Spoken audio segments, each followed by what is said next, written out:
Bonjour à tous, je suis Djibli Meriem avec mes collègues Hamzaoui Jawida et Yassef Sarah du département de pharmacie industrielle. Nous présenterons à travers de cette vidéo notre recherche la radioactivité dans le domaine médical. On commence d'abord par les étapes d'exposé. Premièrement, la définition. Deuxièmement, historique et circonstances de découverte. Troisièmement, unité de mesure de la radioactivité. Quatrièmement, la différence entre la radioactivité naturelle et artificielle. Cinquièmement, les effets de la radioactivité sur l'homme. Sixièmement, mesure de radioprotection. Septièmement, et la dernière, c'est application en médecine. On commence par une petite introduction. Chaque année, 35 millions de personnes dans le monde sont diagnostiquées ou soignées grâce à la médecine nucléaire. Dans les pays occidentaux, près d'une personne sur deux aura recours à la médecine nucléaire au cours de sa vie. Et pourtant, la médecine nucléaire est une spécialité médicale relativement méconnue du grand public. Elle repose sur l'utilisation de la radioactivité à des fins de diagnostic ou thérapeutique. On passe à la première étape, c'est la définition. La radioactivité est la capacité d'une substance à émettre des particules ou des ondes électromagnétiques. Ces particules ou ondes peuvent endommager les cellules, ce qui peut être utilisé à des fins médicales connues comme la médecine nucléaire. On passe à la deuxième étape qui dit historique et circonstances de découverte. La radioactivité a été découverte au début des années 1900. En 1896, le physicien français Henry Becquerel, qui a cette image, découvre grâce à ses recherches sur les rayonnements que les composés de le rayon sont capables de produire des rayons capables de pénétrer des matériaux opaques. En 1898 et 1902, Marie et Pierre Curie menant des recherches complémentaires au cours desquelles ils découvrent le polonium et le radium qui contribuent à la compréhension de la nature de la radioactivité. Le prix Nobel de physique a été décerné à Marie, Pierre Curie et Annie Picquet en 1903 en reconnaissance de leurs travaux pionniers dans ce domaine. Dans cette image, il présente Marie et Pierre Curie. Les unités de mesure de la radioactivité. Le picrel qui mesure de l'activité d'une source radioactivité en nombre de distinctions par seconde. Le Curie un Curie équivalent à 3,7 de puissance moins 10. Le Gray est utilisé pour mesurer la dose absorbée de rayonnement ionisant.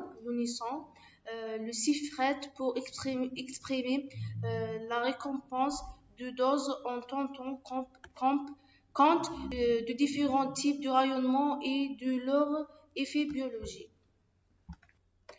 Je donne la parole à ma collègue Jawida. Alors, on commence par la différence entre la radioactivité naturelle et artificielle. On a premièrement la radioactivité naturelle provenant de sources naturelles telles que les isotopes radioactifs présentes dans les sols, les rochers et les organismes vivants. Cela inclut le rayonnement cosmique provenant de l'espèce. En revanche, la radioactivité artificielle est le résultat de l'activité humaine, notamment la production des isotopes radioactifs en laboratoire, les déchets nucléaires génériques par les réacteurs nucléaires et les essais nucléaires. On résume que la radioactivité naturelle existe naturellement dans l'environnement, tandis que la radioactivité artificielle est créée par les activités humaines liées à l'utilisation de l'énergie nucléaire et à d'autres applications scientifiques et industrielles. Partie-là, on a les effets de la radioactivité sur l'homme. Elle est en deux parties, les effets positifs et les effets négatifs. D'abord, on commence par les effets positifs. On a premièrement diagnostic maladie. La radioactivité en médecin permet des examens diagnostiques tels que les rayons X, l'imagerie par résonance magnétique et l'imagerie médicale avec les rayonnements ionisants qui aident à identifier les maladies et les blessures. Deuxièmement, le traitement des maladies. La radioactivité est utilisée en radiothérapie pour lutter contre les maladies, notamment le cancer de tumeurs solides, car les rayonnements ciblant les cellules cancéreuses pour limiter leur croissance. Troisièmement, on a la technologie d'imagerie médicale. La radioactivité contribue au développement de technologies d'image médicale avancées permettant une vision plus claire de structures internes et une localisation précise des maladies. Le deuxième partie est les effets négatifs. Premièrement, on a le cancer est une exposition prolongée à des niveaux élevés de rayonnement peut augmenter le risque de certains types de cancers, en particulier la leucémie et les tumeurs solides. Deuxièmement, c'est les effets sur la reproduction. Des doses élevées de rayonnement pouvant affecter la reproduction, provoquant des malformations congénitales ou des problèmes fertilité. Deuxièmement, les effets aléatoires stochastiques et les effets constants déterministes. En avant, stochastiques sont liés à des doses plus faibles et incluent le cancer et des anomalies génétiques, et aussi déterministes sont associés à des doses élevées de rayonnement et comprenant des lésions tissulaires, des troubles sanguins. Et je donne la parole à ma collègue Sarah. On va voir maintenant la mesure de la radioprotection. La mesure de la radioprotection vise à évaluer et à limiter l'exposition aux radiations ionisantes afin de protéger les individus et l'environnement. Voici quelques aspects clés de la mesure de la radioprotection. Dosimétrie consiste à mesurer la dose de radiation absorbée par un individu. Niveau d'exposition admissible.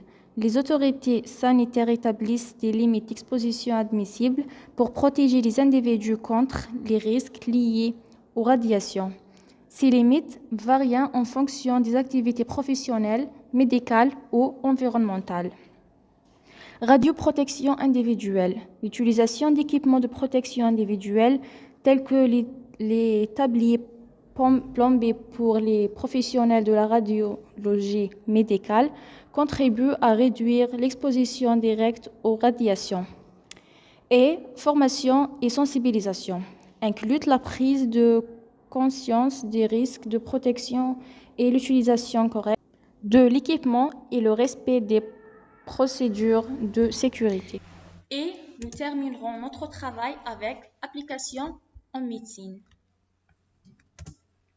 L'application de la radioactivité en médecine est vaste et comprend plusieurs domaines, notamment imagerie médicale, les techniques d'imagerie telles que la radiographie, la tomodensitométrie CT et la scintigraphie reposent sur l'utilisation de substances radioactives ou de rayonnements ionisants pour visualiser les structures internes du corps et diagnostiquer des conditions médicales.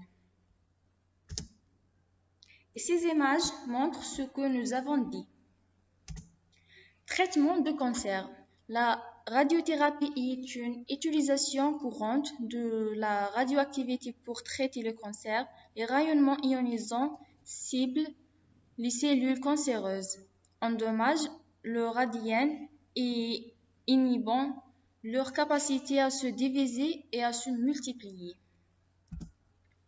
Thérapie nucléaire. Certains traitements s'impliquent de substances radioactives, comme dans l'administration même de l'hyperthyroïdie ou de certains types de cancers. Et recherche médicale. Les isotopes radioactifs sont utilisés dans la recherche médicale pour étudier les fonctions biologiques, suivre des molécules dans le corps et développer de nouveaux médicaments.